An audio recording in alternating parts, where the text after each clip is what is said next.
Bom, agora vamos lá. Uma vez que os alunos têm os seus esquemas de ação construídos pela mediação do professor, pela investigação, pela orientação em relação ao problema, ele vai tentar criar um esquema de ação para resolver a situação. O esquema de ação ele é composto por conhecimentos de ordem conceitual, procedimental, e factual e atitudinal. Então, é aqui que os conhecimentos se situam, aqui que os conteúdos se situam, porque os conteúdos vão enriquecer o seu esquema de ação para que ele resolva o problema. E ele vai poder fazer o quê, né, Vasco? Ele vai poder, dentro dessa mistura toda, ele vai poder falar, opa, esse conhecimento é importante, então eu vou usar esse também e esse também. Isso. Então, ele vai fazer o quê? Ele vai utilizar, selecionar, né? Ele vai analisar, selecionar e utilizar o que ele precisa naquele momento, diante daquela situação, para resolver o problema. Você falou uma coisa fundamental. Sem ação não existe competência. Então, se o aluno não coloca em prática, se ele não executa, se ele não exercita, ele não vai conseguir. Não é uma competência. Se ele só fica no âmbito do conceito, por quê? Porque ele precisa pôr em prática. Porque ele vai pôr em prática e vai ver se o esquema de ação dele funcionou. Se o que ele escolheu de conhecimentos, de tudo que ele tinha internamente para construir esse esquema foi adequado. E aí, uma vez que ele põe em prática, ele volta e ele fala, funcionou.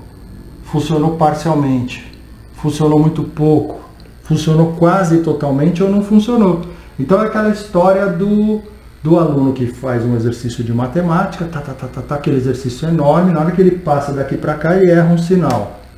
Então a construção está toda perfeita, mas o resultado está errado. Então ele tira 0. Exatamente. Então a competência, isso não existe. Porque a competência, ela nunca é tudo ou nada. E os alunos, eles podem montar esquemas de ação diferentes para resolver o mesmo problema.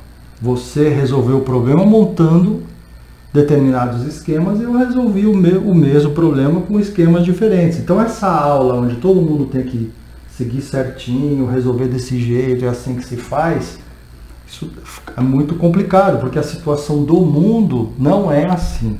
A situação é complexa, é diversa. Então é importante o professor ter essa percepção. Um aluno com mais sucesso do que o outro não significa que ele saiba mais, mas ao dialogar, o que esse aqui traz para esse, potencializa tanto que esse ultrapassa esse. Isso é natural. E outra coisa é o que você falou, um professor mediador, uma das questões de um bom professor mediador é ele ter essa noção da competência, é ele valorizar o avanço, né? Normalmente a gente, com um esquema de tudo ou nada, a gente esquece dos avanços do aluno. Se eles estavam na avaliação dos conhecimentos prévios aqui e avançaram, eu não posso dizer que eles foram 0, eles avançaram.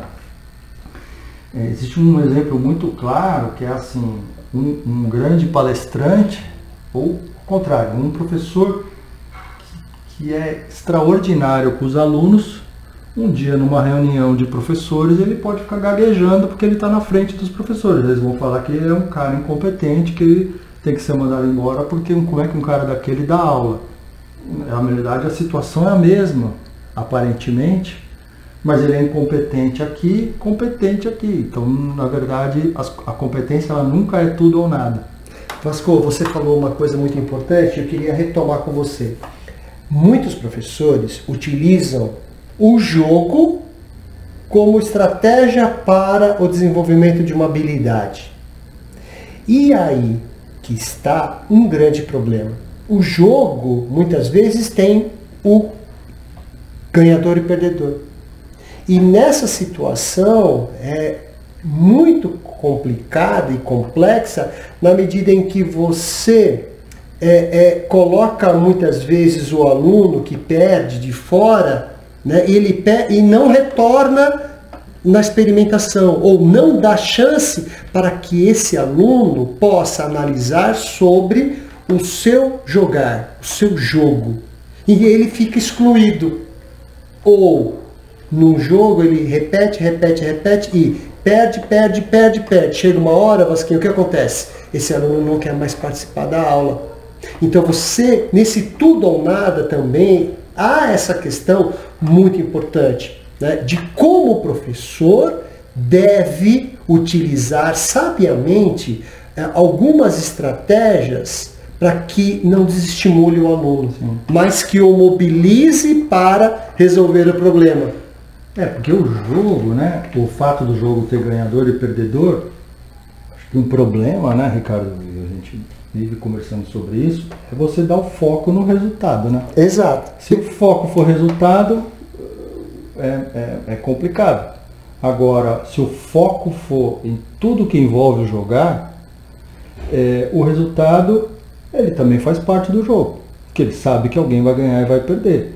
Só que se ele não perceber tudo que ele pôde aprender ao jogar e o foco vier no resultado, é claro que tendo uma coisa sempre negativa, e aí isso passa para todos os alunos, né? O aluno que tem dificuldade em matemática, por exemplo, sempre nota baixa, uma hora ele não fala que não gosta de matemática, não quer mais saber. Ou às vezes, né, matemática, estou dando exemplo de matemática, mas matemática é uma enormidade de possibilidades, né? Às vezes você não é muito bom numa coisa e você já assume que você é ruim de matemática, né? Mas numa outra dimensão da matemática você é bom, mas você já se nega, como o jogo. Não quero participar de jogo porque jogo eu perco, né? Então não quero experimentar mais, eu não quero outras possibilidades porque é um sentimento ruim. E na questão da matemática, apesar de não ser jogo, é a mesma coisa. E o professor ele tem ferramentas para utilizar isso e minimizar essas questões, né, Vasquinho? Sim.